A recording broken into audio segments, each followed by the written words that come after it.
Hi, hello, welcome to KK Gaming. Welcome if you are new. You can call me KK, and in today's video, we are getting ready to welcome Tiana. Now, she's not exactly here in the valley yet, but with update 12 getting ready to come just in a few days on August 21st, we do have quite a bit of preparation to do in honor of Tiana's welcoming to the valley. And we're also going to welcome Act 3 to the DLC, which is a Rift in Time. And the developers have said that Act 3 is going to be the final act to close out that story arc with Jafar over on Eternity Isle. Now, there's quite a bit to get through so that you guys can have the utmost tips and tricks to have the best welcoming of Jafar if you have the DLC, and of course Tiana, which is the free content update. Let's go ahead and let's get started with some tips and tricks that you may or may not already be doing. Now, with every update, we're always given the star path, and what is the most obnoxious part of the star path, you might ask? It's getting rid of these night thorns. So first things first, and my number one tip that you guys should always do whenever you know that there is an update on the horizon, if you just have the base game, save every single night thorn, because the last couple of star paths have had us getting rid of up to 150 night thorns. So go ahead, leave them where they are. Don't touch them. I know it is cluttering your valley, and I know you want to get rid of them, but trust me, don't get rid of them until it pops up on your star path duties. Now, for those of you that are lucky enough to also have the DLC, your Shards of Fate over here in Eternity Isle also count towards getting rid of those Night Thorn star paths, so be sure you also save those as well. While we are on the topic of the star path, one of the best things you should be doing, and you should have started this maybe a week or so ago, is to save up those moonstones. Now, to get your star path, I believe is between 2,000 and 3,500 moonstones to activate the star path. 2,000 being on the lower end, so where you start off at the base, and I believe it's like 3,500 to get, I think, like an extra 100 tickets, which does help when you're at the end of collecting all of your items. You can turn in those extra 100 tickets that you have towards getting your moonstones back. Greatest way to get moonstones is to make sure you're always submitting your dream snaps. Even if you only get the bottom of the barrel at 300, that's still 300 moonstones that you didn't have to pay for. Another tip is to run around your valley and look for your blue chests. Your blue chests, if you find them once a day, give you 50 moonstones a chest. You get, I believe, 3 a week, so that's an extra 150. I could be wrong. It could be 1 a day if you find all of them. I unfortunately have not seen a blue chest on my valley at all, either in Eternity Isle or here in the main valley, in months. So I'm not entirely sure where they're hiding. So I have been kind of stuck in limbo with there only being 3 chests somewhere in my valley or Eternity Isle, and I have no idea where they are. If you can afford moonstones via regular real life cash, you can also purchase moonstones in the shop. Go in your shop tab, and over here on the left hand side, if you scroll all the way down to moonstones, there are 4 different options for you. The lowest being $4.99, which will give you 1,200 moonstones, which if you have only the need for just a little bit of moonstones, this would give you just that push to get over to 2,000. Or if you have no moonstones and you want to unlock the base star path at about 2,000 moonstones, $10 will get you 2,400 moonstones. Or you can be crazy like me and spend $50 to get 1,200 moonstones. I'm sorry, to get 14,500 moonstones. Of course, like with any game that has microtransactions, you do not need to buy your moonstones, but it is an option for those of you with some disposable income if this is where you choose to spend that money. By no means is this meant to make anybody feel bad if they cannot afford moonstones. So please, please, please, for those of you that are playing the game that cannot afford the moonstones and you just want to enjoy the game as is, do not feel bad and do not try to keep up with the Joneses. DLV is supposed to be fun and lighthearted, and it doesn't become that way if you're trying to keep up with the Joneses and you're not really playing it the way you want to play. While I am currently over here in the Glade of Trust, another big tip that you guys should be doing is getting ready to clear space for Tiana. So Fairly certain Tiana's house itself can go in either the main valley or it can go in Eternity Isle again if you have the DLC. However, Tiana is also coming with not one but two additional type things to place in your valley, and those are definitely going to end up being in the free content main valley since Tiana herself is a part of the free content update. Now, they did mention that we are also getting Tiana's restaurant, which is Tiana's Palace, which is definitely going to play alongside Remy's restaurant. So we should probably find some space for her and her house. That's right, Tiana has both her house, her restaurant, and as for the sneak peeks that the devs put out in the trailer, she's also getting this little stall, which is similar to Mulan's tea stall. Now, both the stall and Tiana's restaurant are going to have to stay in the main valley, so make sure you have some space for her. But fear not, in their update blog that they posted a few weeks ago, they did mention right here that they are including two new biomes here in the valley. We're not sure what they look like or how it's going to open up, so that takes me into tip number 3. Tip number 3, even though Tiana is not coming in a realm in the castle, is to work on getting your Dreamlight.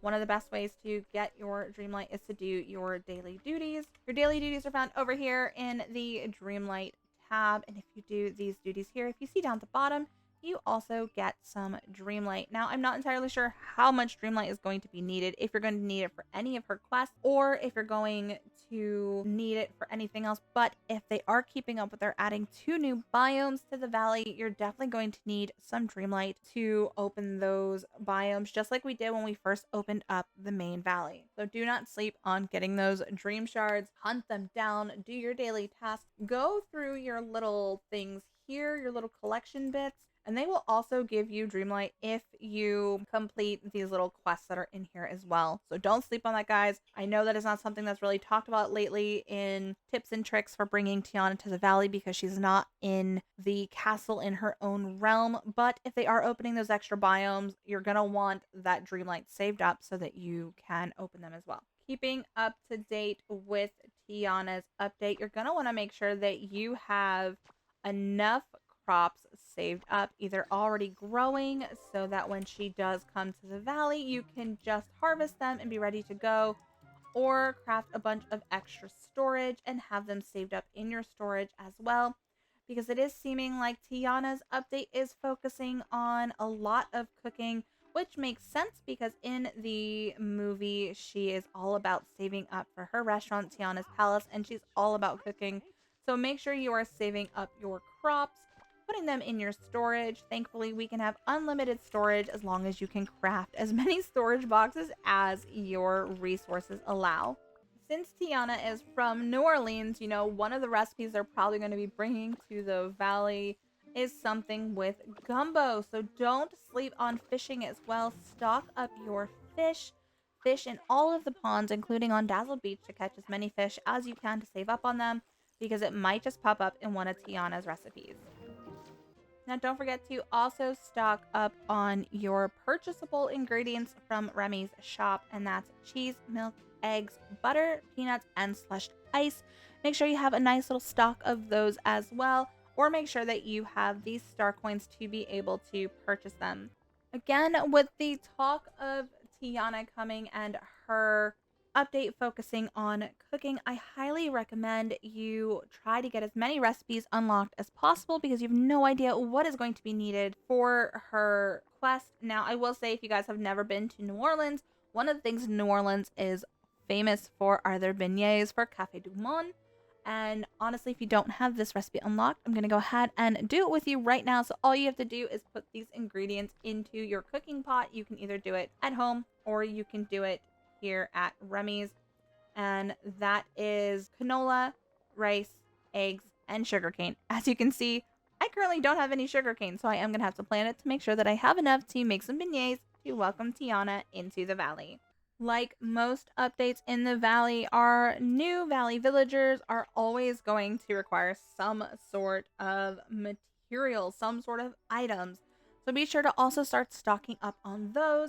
You want to stock up on a variety of gems as well as things like your iron ore, all of your wood. So softwood, hardwood, dry wood, and dark wood.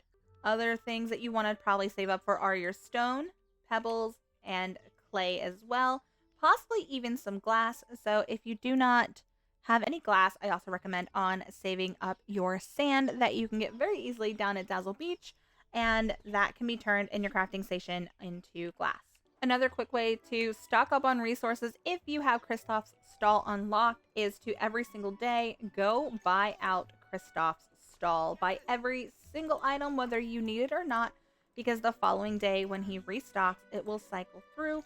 This is also a great place to constantly be buying coal if you do not have coal for all those cooking challenges. Now, with every update, there is always a chance of getting some new items in Scrooge's shop, and that brings us over to our next point, and that is saving up on your star coins or gold, whichever you want to call it.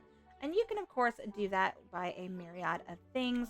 You can fish, and sell everything. You can sell your shiny gems because honestly, at this point in the game, they don't really do anything other than quickly level up characters if you gift them. But it is a quick way to make cash if you have a bunch of shiny gems just sitting there. And it's not just for purchasing the new items that are going to be loading into Scrooge's shop, but of course, it is also going to be used for building Tiana's house and most likely her restaurant as well. Each house update has recently, if I remember correctly, been about 20,000 star coins to build them once you place them in the valley. So be sure to also stock up on your gold as well. And that's it for the main valley. Let's head on over to Eternity Isle and talk about some tips and tricks that are needed in Eternity Isle to be able to get ready for the welcoming of Jafar. As I said when we first started talking about the star path, save your shards of fate because not only are they quite possibly going to be needed in the star path if you don't have enough night thorns, but you could very well also need them in Act 3. Now, Act 3, they were kind of hush hush about in telling us exactly what is going to happen. All they have mentioned in Act 3 is that we're going to see the final close of Jafar's story arc, and we're going to completely close out basically the character stories here in Eternity Isle. So we need to make sure that we also have enough star coins saved up for Jafar as well to place his house either here in Eternity Isle or, if you wish, putting him in the main valley. I do not think they're going to have Jafar stay in Agrabah Palace. I feel like they're going to give him his own house. So make sure that you are saving up that gold to give his house as well. If we are looking at 20,000 gold for each of Tiana's house and her restaurant, plus Jafar, we're looking at almost 60,000 gold. And that's not counting how much gold we're going to need for possibly putting down her stall as well. Another thing the devs did mention stocking up on is your mist. Now, if you guys are used to playing on Eternity Isle, you do know that mist is very similar to our Dreamlight, but this is only spendable in Eternity Isle, and you can get mist the same way that you get Dreamlight. Honestly, I think getting mist is a little bit easier than getting Dreamlight. You can also still do your dailies here for Mist, and that'll give you Mist the quick way if you do all of these. And these are constantly cycling through, so when you complete one, it'll do another one, and they'll keep cycling so you can get Mist from that. However, if you have a time-bending buddy like I have here with Oswald, you can go ahead and grab your time-bending staff, and you can sit here and mine for Mist this way super quickly. And then if you have your time bending buddy, he will also give you duplicates. Now you did see I'm also sitting here hunting for mist, but I am getting some time bending pieces. That is also something you're definitely going to want to stock up on, especially for Eternity Isle, because we do not know what all is needed in Jafar's questline. But we do know, since it is in Eternity Isle, that it is most definitely going to use that mist, and it's going to use the time bending items. Another tip that not very many people talk about when it comes to these updates for Eternity Isle, because they are so few and far between comparison to the main valley, is make sure that you have all of Act 2 completed And what I mean by Act 2 is where they brought in Oswald. So if you are behind in Oswald's quest, I'm not entirely sure if they're going to trigger the Act 3 quest line unless he is complete. So make sure that he is everywhere that he needs to be. You have him as high as you need to go.